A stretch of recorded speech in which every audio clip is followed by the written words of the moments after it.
This video presentation is about the revised Corporation Code of the Philippines. It is divided into three. Title I, which is about the general provision, definition, and classifications, which will be reported by Anthony Miles Jacob. Title II, which is about the incorporation and organization of private corporation, which will be reported by Nicaila Faith Espino. And Title III, which is about the Board of Directors, trustees, and officers, which will be reported by Siti Haya Abdullah. Greetings everyone, I am going to discuss the Title I, General Provisions, Definitions, and Classifications of the Republic Act No. 11232, or known as the Revised Corporation Code of the Philippines.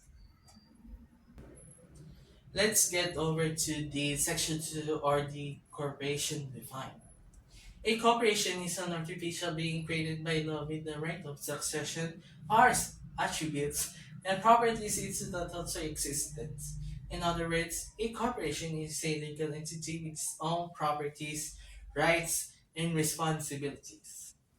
Illustration: a group of stockholders legally created a corporation named X-Ray Corporation.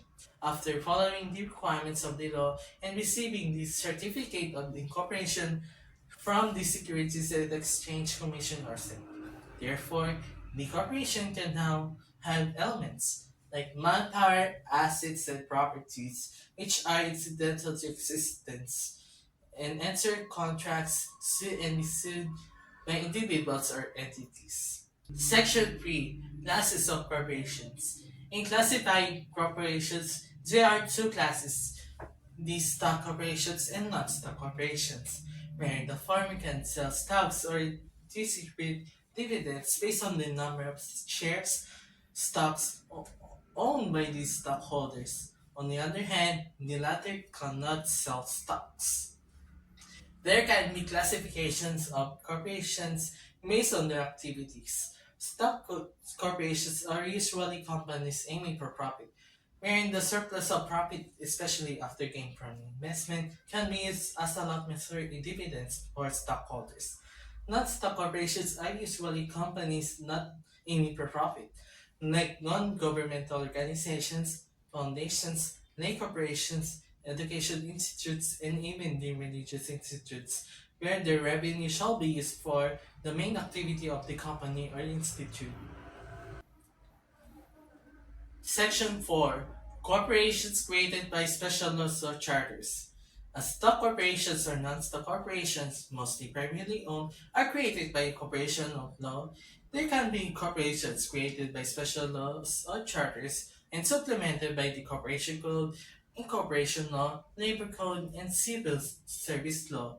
An example of corporations created by special laws or charters is government-owned and controlled corporations or GOCCs, where any GOCC can be either a stock or non-stock corporation and conduct commercial or non-commercial activities. Illustration: an example of a GOCC is the Land Bank of the Philippines, with the national government as its stockholder. As the national government is its stockholder, the people composing the board are often appointed and approved by the President of the Philippines. Section 5, Corporators and Incorporators, Stockholders and Members. In a corporation, they are composed of corporators, who among them are stockholders in a stock corporation and members in a non-stock corporation. In finding the original operators of a corporation, they are called incorporators, and the details of stockholders or members are mentioned in the and signatories in the articles of incorporation.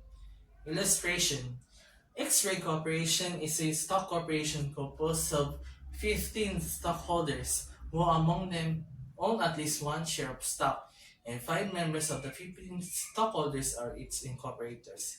Victory Corporation is a non-stock corporation composed of 20 members, and all of them are the incorporators.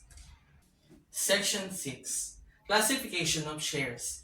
The articles of the corporation of a stock corporation must specify the classification of shares, the corresponding rights, privileges or restrictions, and par value. Shares may be divided into classes of or series of shares or both. All shares except preferred or redeemable shares shall have voting rights for corporate acts. However, regardless of the classification of shares, voting or non-voting shares held by stockholders, they are entitled to vote on the following matters: amendment of the articles, adoption of amendment of bylaws, property transactions, creation of bonded indebtedness, changes in authorized capital stock, merger or consolidation, investment in corporate funds, dissolution of the corporation.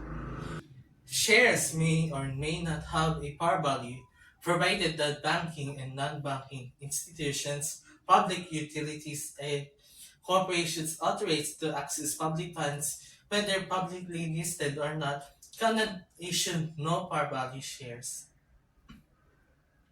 Stockholders only prepared shares with stated par value may receive the foremost preference from the distribution of dividends or corporate assets in case of liquidation by the corporation, should the latter have been authorized but to fix the terms in the articles and become effective upon finding a certificate with the SEC. On the other hand, shares with no par value are deemed fully paid and non-accessible. Hence, stockholders will own no par value shares are not liable to corporation, provided that the shares have been issued for consideration of at least 5 pesos and enjoying ownership rights in exchange for the treatment of no par value shares as capital contributions and not receiving dividends from the corporation. All shares may be classified further by the corporation for compliance with constitutional or legal requirements. Illustration: X-Ray Corporation classifies and issues common shares and prepaid shares to prospective stockholders. Version Bravo: a stockholder of X-Ray Corporation has been issued common shares by the corporation. Therefore, he has voting rights and can participate in corporate matters approved by stock shareholders. On the other hand, if Bravo chooses prepaid shares, he cannot vote for corporate acts except for matters stated and receive dividends and instead enjoy ownership rights in the company. Section 7: Founders Shares. Holders of founders shares may be granted certain rights and privileges not enjoyed by other stockholders, and the exclusive right to vote and to be voted only for a limited period of 5 years from the date of incorporation. The exercise of such exclusive right shall not violate relevant laws, such as the Anti-Dumping Law, the Foreign Investment Act of 1991, and other applicable laws. Illustration: Charlie owns the founding shares issued by the X-Ray Corporation. As Charlie became an organizer during the incorporation, he was granted founder shares in consideration for his contribution to the corporation and its benefits and rights not enjoyed by other stockholders. Section 8: Redeemable Shares. Redeemable shares are shares issued by the corporation expressly allowed in its articles of incorporation, wherein the corporation can repurchase shares right after a fixed period, regardless of the existence of unrestricted retained earnings. Its redemption shall be subject to terms and conditions stated in the articles and the certificate of stock, representing the shares and subject to rules and regulations set by the SEC. Illustration: Suppose Delta holds 300 redeemable shares to X-Ray Corporation. After a specified period, the corporation exercises its right to redeem the shares by repurchasing them from Delta at the agreed upon redemption price. Section 9: Treasury Shares. Treasury shares are shares initially issued and fully paid for, but later reacquired through purchase, redemption, and other lawful means by the issuing corporation. These treasury shares can be resold at a price determined by the board of directors. Illustration: Presumed X-Ray Corporation issued 600 shares of common stock at 100 pesos per share, fully paid for by stockholders. Soon, the corporation repurchases 600 shares from the stockholders at 150 pesos per share, which will become the corporation's treasury shares, and then the corporation can resell then to the prospective or other existing stockholders for 200 pesos per share. Section 10 Number and Qualification of Incorporators. An individual, partnership, association, or corporation, either alone or in cooperation with the others up to maximum of 15, has the right to establish a corporation for any lawful purpose. However, licensed professional and professional partnership or association cannot form a corporation unless permitted by special laws. The incorporators, who must be of legal age, are required to own or subscribe to at least one share of the capital stock in a stock corporation. A corporation that has a sole stockholder is known as one-person corporation, and its regulations are outlined in Title 13, Chapter 3 of the Code. And this example illustration is that, for example, Jermaine, a licensed architect, and Pia, a lawyer, want to form a corporation to provide architectural and legal services. However, licensed and professional cannot form a corporation for their practice unless there are special laws allowing it. Isa, a business owner, can still join them in organizing a corporation. If they proceed, each incorporated must own or subscribe to at least one share of the capital stock. If Isa becomes the sole stockholder, it would be one-person corporation. Section 11 Corporate Term. Corporations generally have perpetual existence, unless their articles of incorporation specify a specific term. Existing corporations with certificates issued before the current code can choose perpetual existence by notifying the Commission and obtaining the majority stockholder approval. The corporate term can be extended or shortened by amending the articles with limitation on early extensions. Expired corporation can apply for revival, retaining their rights and obligation, while financial institutions require a favorable recommendation for revival approval. For example, ABC Corporation, incorporated in 1990, initially opted for a specific corporate term of 30 years, but later extended it for another 20 years. On the other hand, XYZ Corporation's term had expired, and they applied for revival to restore their previous rights and obligations. In both cases, the approval of Commission was necessary for corporate actions taken. Section 12 Minimum Capital Stock Not Required of Stock Corporation. According to Section 12 of the Corporation Code, stock corporations are generally not required to maintain a minimum capital stock unless specified by special laws. This provision grants flexibility to stock corporations in determining their capital structure and allows them to tailor their capitalization to their specific business needs and industry requirements. The absence of a minimum capital stock requirement enables corporations to have more freedom in managing their financial resources. And for example, XYZ Corporation, a stock corporation in the technology sector, benefits from flexibility provided by Section 12 of the Corporation Code. Without a minimum capital stock requirement, XYZ Corporation can allocate its resources efficiently to support its operation, invest in research and development, and pursue growth opportunities based on its specific business needs and industry dynamics. Section 13. Contents of the Articles of Incorporation. According to the Corporation Code, all corporations must file of incorporation with the Commission. The articles should be in any official language, duly signed, and contain essential information.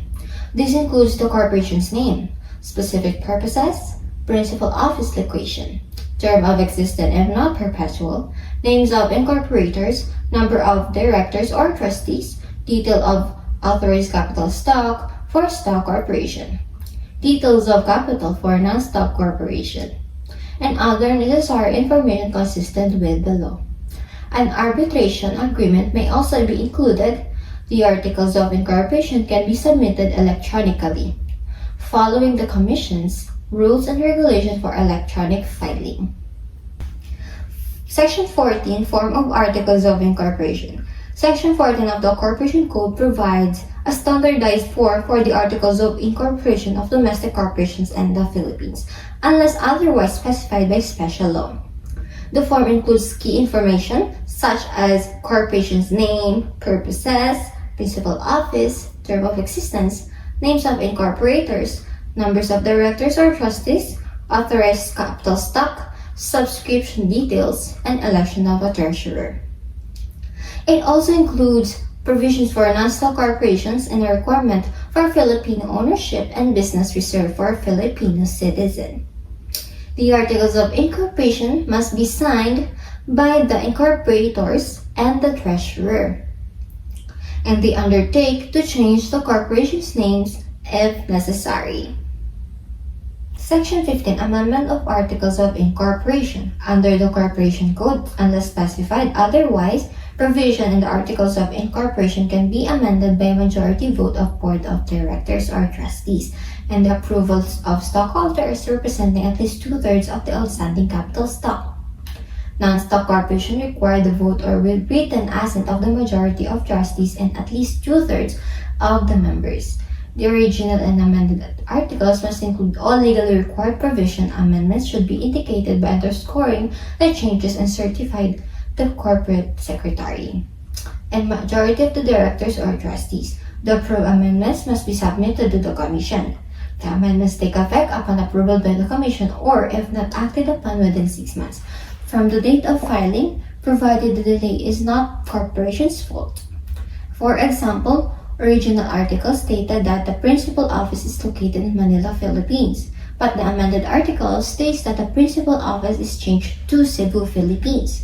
The amendment is approved by the Board of Directors and stockholders representing at least two-thirds of the outstanding capital stock.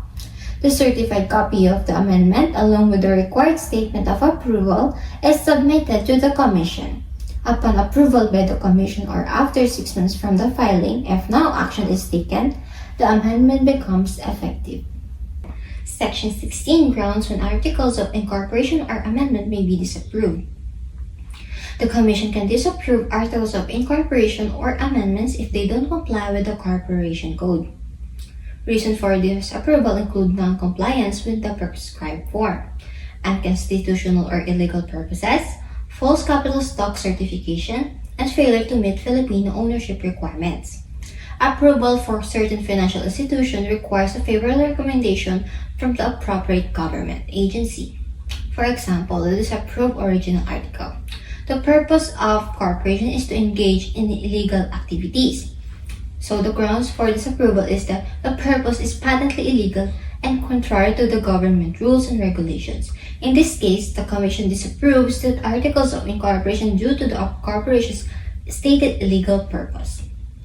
The incorporators, directors, trustees, or officers will be given a reasonable time to modify the objectionable portion of the articles. They must amend the purpose of the corporation to comply with the law. Once the amendment is made, a revised set of Articles of Incorporation is submitted to the Commission for their review and approval. Section 17, Corporate Name. The Commission prohibits the use of corporate name that is indistinguishable from another reserved or registered name, protected by law or contrary to regulations. If a name violates this criteria, the Commission can order the corporation to stop using it and register a new one. The Commission may remove visible signs bearing the prohibited name. Failure to comply can result in legal consequences, including contempt charges, liability, and registration revocation. Section 18. Registration, incorporation, and commencement of corporate existence. To incorporate, individuals or a group must submit their intended corporate name for verification by the Commission. If the name is distinguishable, not protected by law, and complies with regulation, it is reserved. After submitting the Articles of Incorporation and bylaws, if they meet requirements, the Commission issues the certificates of incorporation. This grants the corporation's juridical personality, and the incorporators become a corporate body under the specified name for the stated period, unless extended or dissolved as per the law. Section 19, De facto corporations. The due incorporation of a corporation. and its authority to exercise corporate powers cannot be questioned in a private lawsuit where the corporation is a party. The inquiry into the corporation's status can only be made through the quo warranto proceeding initiated by the Solicitor General. In simple terms, private parties involved in a lawsuit with the corporation cannot challenge its legal existence or authority to act as a corporation. Only the Solicitor General has the authority to initiate a quo warranto proceeding to investigate and challenge the corporation's incorporations and exercise of corporate powers. For examples, in situation A, a private lawsuit is filed against a corporation. Question is incorporation and authority to exercise corporate powers. Private lawsuit outcome. In the private lawsuit, the court determines that it cannot inquire into corporations due to incorporation or its right to exercise corporate powers. The court dismisses the inquiry, stating that such matters cannot be addressed collaterally in a private suit.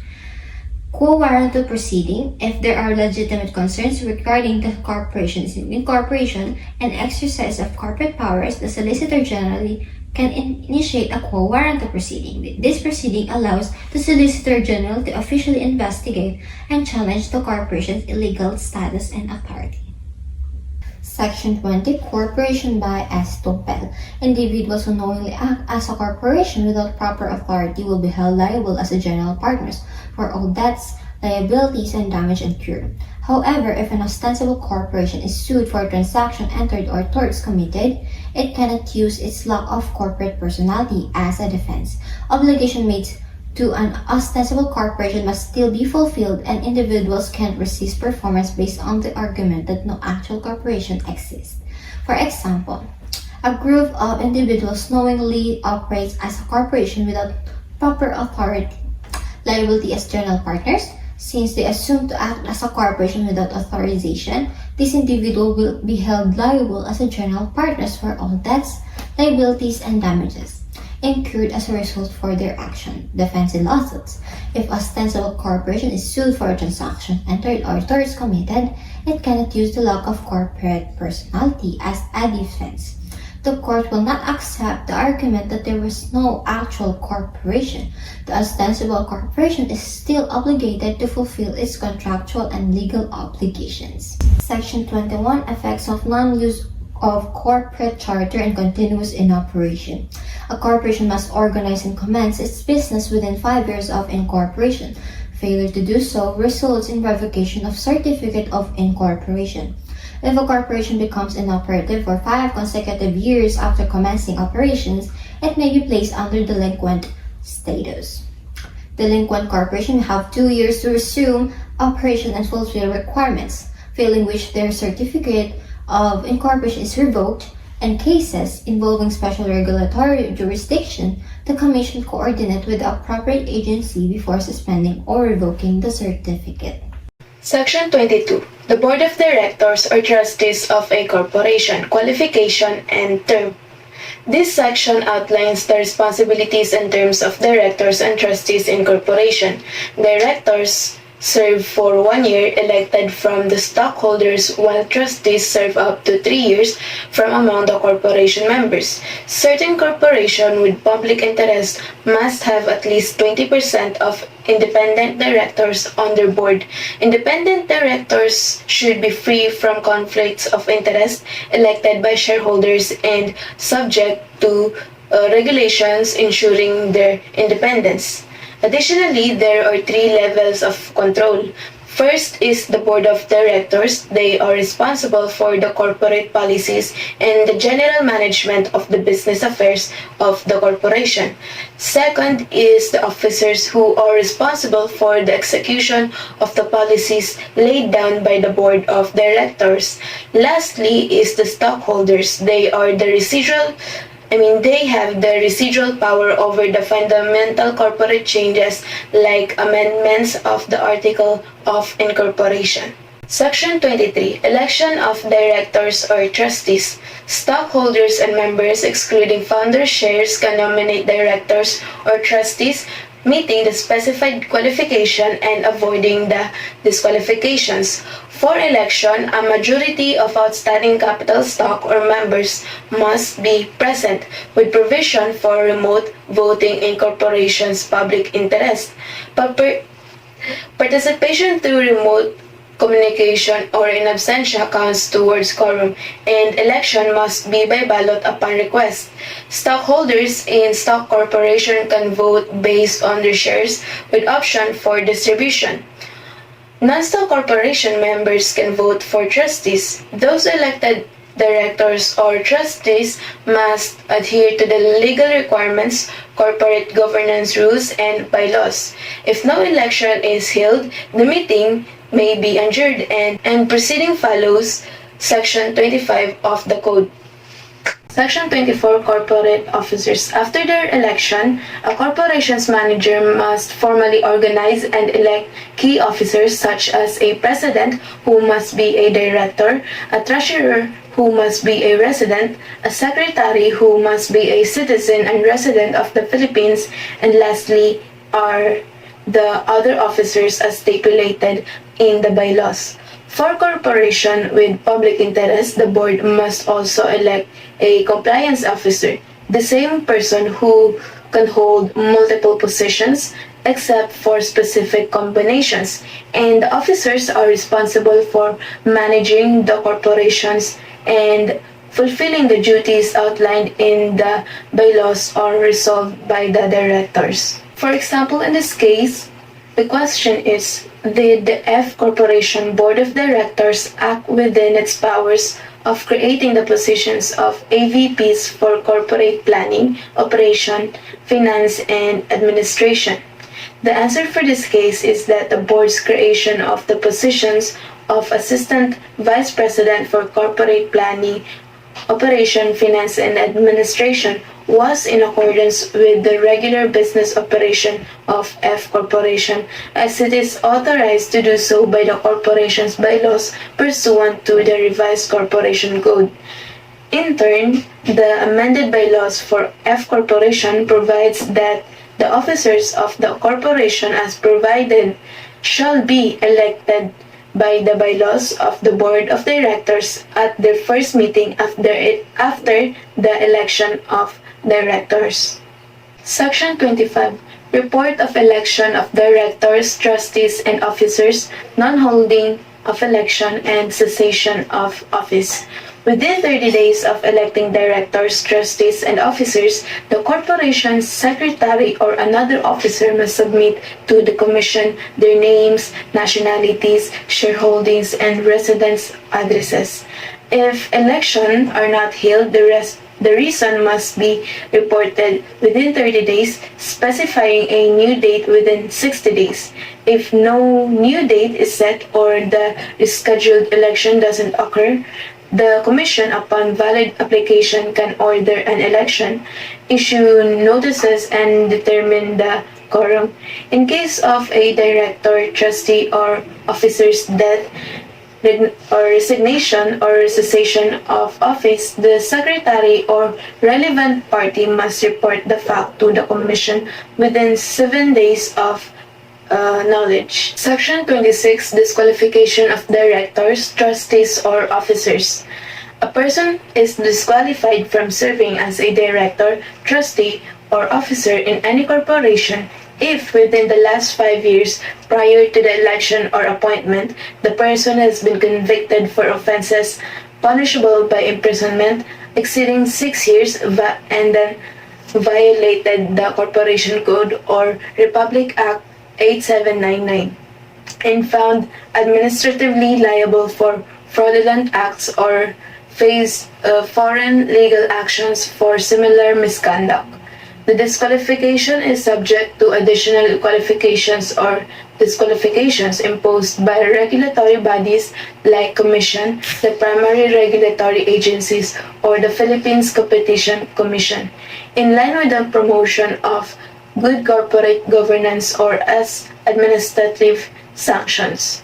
Section 27, Removal of Directors or Trustees. Directors or trustees in a corporation can be removed by two-thirds vote of stockholders or members at a regular or special meeting with prior notice. Removal can be with or without cause, but removal without cause shouldn't deprive minority stockholders.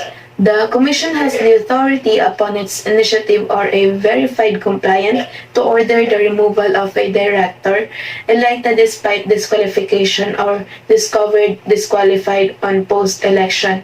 This removal is without prejudice to other sanctions that the Commission may impose on the board if they knew the disqualification and failed to act. Section 28, Vacancies in the Office of Director or Trustee, Emergency Board. The procedure for filing vacancies in the Board of Directors or Trustees can be filled by majority vote of remaining members, stockholders, or through an election. Specific timeline and condition apply, such as holding election on the day of term expiration or within 45 days of vacancy. Section 29, Compensation for Directors or Trustees. Directors or trustees are generally not entitled to compensation unless specified in the bylaws. However, stockholders or members representing a majority can grant compensation. The total yearly compensation for directors must not exceed 10% of the corporation's net income. Directors cannot decide their own compensation, and corporations with public interest must annually report the director's compensation to shareholders and the Commission. Section 31. Dealings of directors, trustees, or officers with the corporation. A corporation's contract with its directors, trustees, officers, or their spouses and close relatives up to the fourth civil degree is potentially voidable unless specific conditions are met. First, the presence of the director or trustee in the meeting was not necessary for the quorum. Second, the director's or trustee's vote was not crucial for the contract's approval. Third, the contract is deemed fair and reasonable. Fourth, the corporation of public interest at least two-thirds of the entire board with majority of independent directors must approve material contracts. And lastly, if involving an officer, the contract must have prior board of authorization. If the first three conditions are absent, a contract with a director or trustee may be ratified by a vote of stockholders representing at least two-thirds of the outstanding capital stock or members, provided there is a full disclosure of conflicting interest and the contract is fair and reasonable. Section 32, Contracts between corporation with interlocking directors.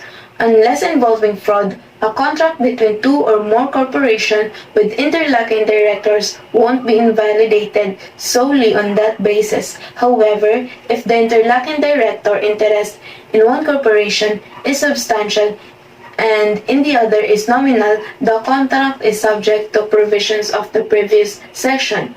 Stock holdings exceeding 20% of the outstanding capital stock are deemed substantial in determining the significance of the interlocking director for such purpose.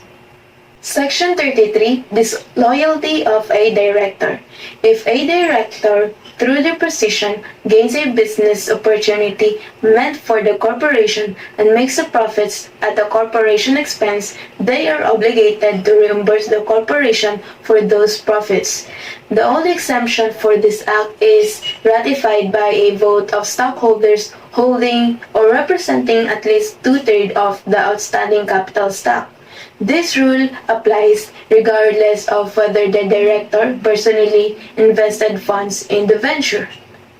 Lastly, Section 34, Executive, Management, and Other Special Committee.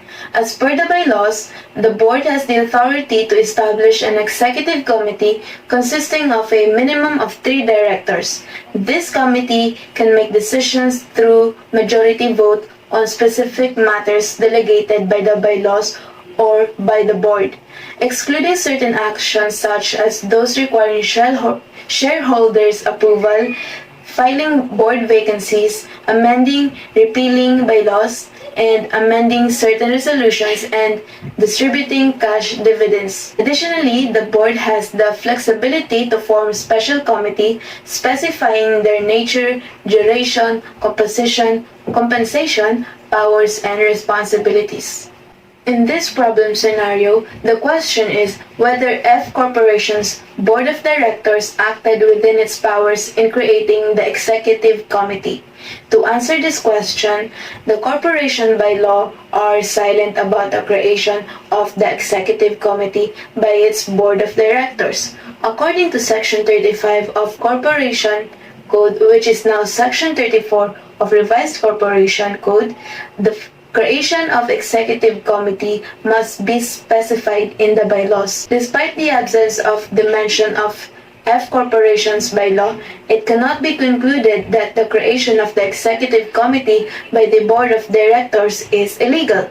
Two reasons to support this is, first, the true nature of the functions of the executive committee are not clarified. Second, the board has the authority to create positions not outlined in the F Corporation's bylaw, as it serves as the governing body with the prerogative to manage the corporation business affairs.